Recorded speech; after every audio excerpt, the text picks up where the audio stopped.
Why should one invest in the arts? Why should one invest in music? It's how we experience things. It's how we learn. It's how we teach our kids. It's how we experience trauma during the struggle. And that's what music does. It's the soundtrack to our lives. If my dad was alive right now, what would I be saying to him? In this music, every time I play it, it's like me talking to him. Maybe talking to him in the spiritual realm. He was sent a parcel bomb, tape bomb. Yeah, you know, I mean, it messes up. I mean, as a 4-year-old child, seeing your dad lying there, I mean, blown to pieces. I mean, it was very traumatic. So it's good to talk about it and actually engage with that kind of thing and actually understand the history of Black pain, the history of Black suffering. And that's how you get this music, jazz music. It's a triumph of the soul. So for me, my attraction to jazz music was that. What was the triumph of that soul? He's one of the new voices that's talking to his past, his father's past, his family's past, his community's past, and reflecting as to where the youth are now. Why the trumpet? Why did you choose the trumpet? The trumpet actually chose me. The music school that I was attending was a bit under-resourced in terms of instruments. What instrument do you have? I'll just take anything, you know, for now. This is, oh, you know, there's a trumpet in my boot. Go fetch it. The rest is history. My first real encounter with them was in 2005 when I was doing my first year at WITS.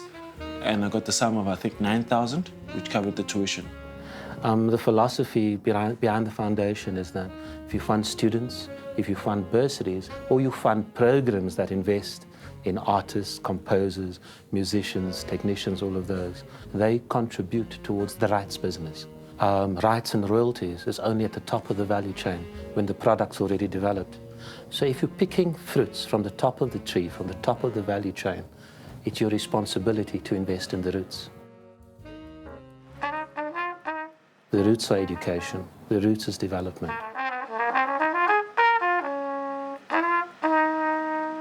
In a society such as ours, or in a world such as ours, where what is deemed necessary, what is deemed beautiful, what is deemed glamorous, is often stuff that is not very wholesome, but it's plentiful, it's everywhere, and it's just almost like there's a flood of things that have no depth, but have a lot of pull. The most important thing is finding people who want to support art, who want to become part of that, and who are prepared to put some money towards it, you know? I mean, the plan was to obviously further my studies. With that first money, I knew that I didn't have a horn, a really good horn, and I was using my teacher's horn. So I decided to buy my teacher's horn and use that. So that was the first trumpet that I ever owned. It's important in any industry to establish outliers. One of the challenges that one experiences with the arts and music is a lack of an understanding, especially with government, a lack of an understanding of the trajectory of the arts. We're quite clear about that. You invest at the lower levels, you follow these careers, and you touch them in different ways. And you touch them in the bigger way when they become composers, even after death.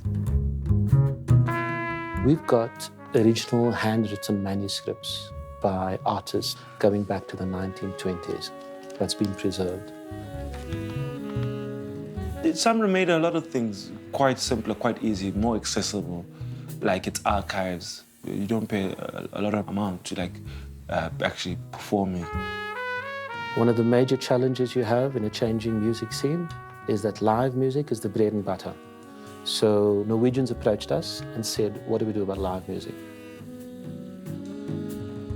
SADC is a live music development program that came about as part of a process of looking at what the live music scene looks like and kind of really trying to develop that part of music. Just to know that someone is listening, someone is taking you seriously, someone is getting you started.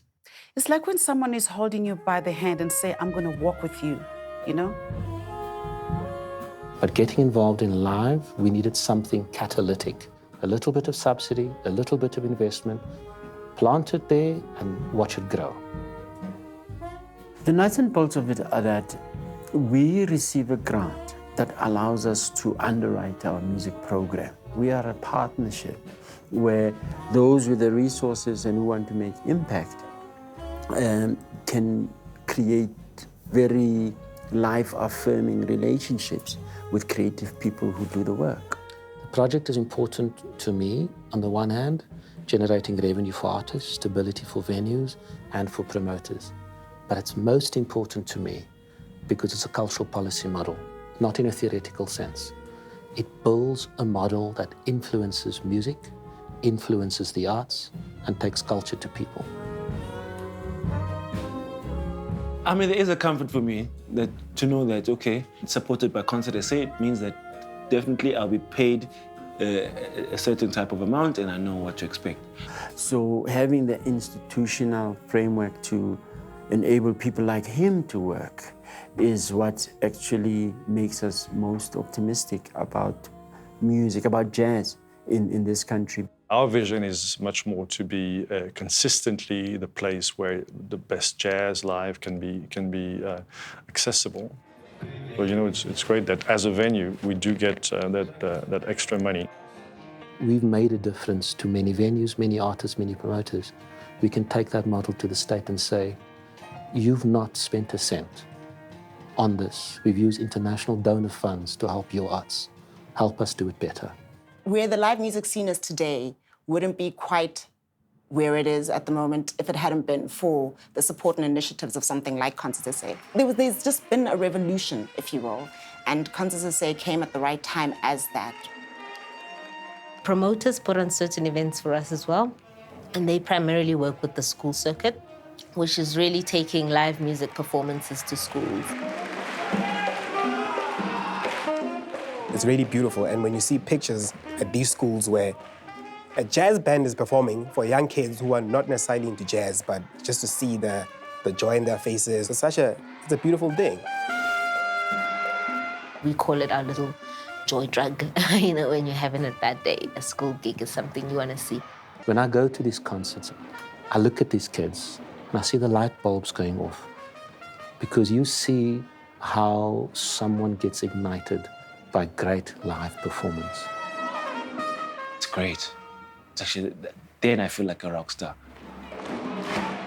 It's a great gig. So getting into that circuit, obviously, it sustains our music. I think because that's the audience of tomorrow. You know that you're lighting the fires for a future audience, for a future musician, and perhaps for SAMRO, a future composer. I'm fortunate enough that I'm starting to live off my music, whether I compose or arrange. I'm trying to make it work for myself. He's grown so much out of his being proactive, saying, I'm going to do this. I'm doing it, and I'm doing it, you know. Yeah, kind of like I'm entrepreneuring. Being an independent artist, not signed to any label, he's just doing it out of his pocket, out of the gigs that he does, out of, you know, grants from Concert SA, SAMRO Foundation. So, you know, what can you say? You say the glass is half empty, I say it's half full. We've had workshops around marketing for musicians and promoters and that kind of thing, knowing your rights as a musician. I think one of the biggest issues for musicians in South Africa is organization. Not just depending on venues for work, but just making us work for ourselves. It's really practical, necessary information for musicians and other practitioners to jack themselves up. I mean, I would have learned it the very hard way. It would have taken me longer. I've always taken full advantage of that. Whenever something out and that I'm interested in avails itself, then I obviously go for it. One of our biggest sort of activities is the Music Mobility Fund. Musicians apply to do a tour. Gives the musicians the power to organize their own tour, figure out how that's going to work for them. So pack your bags, we'll travel. That's what we're trying to encourage, and it's worked. There's been hundreds of artists that are now traveling. I applied to go to Zimbabwe, Mozambique, and Swaziland.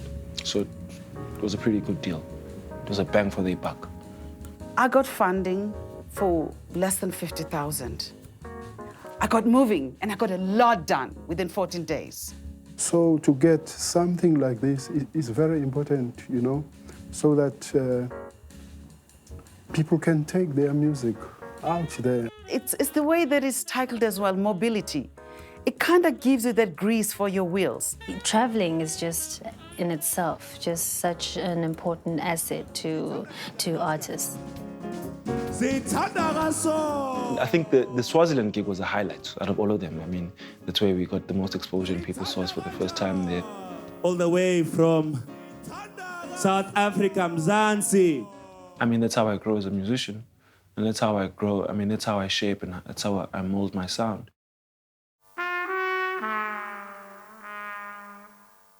I think Mandla is going to be one of those compositional voices, one of those performers whose trajectory can last a long time and shape and influence other players. I want to leave a legacy. Part of actually forming the Mandla Freedom Ensemble, it would be doing that.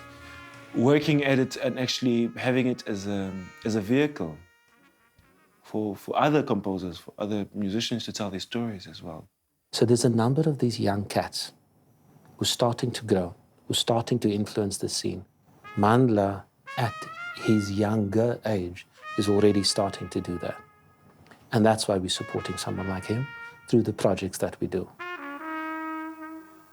I want to be a better musician. I want to be a better person, better son, better father, better human being, not just a great musician. So my legacy would be one of a person who's actually helped shape the South African story.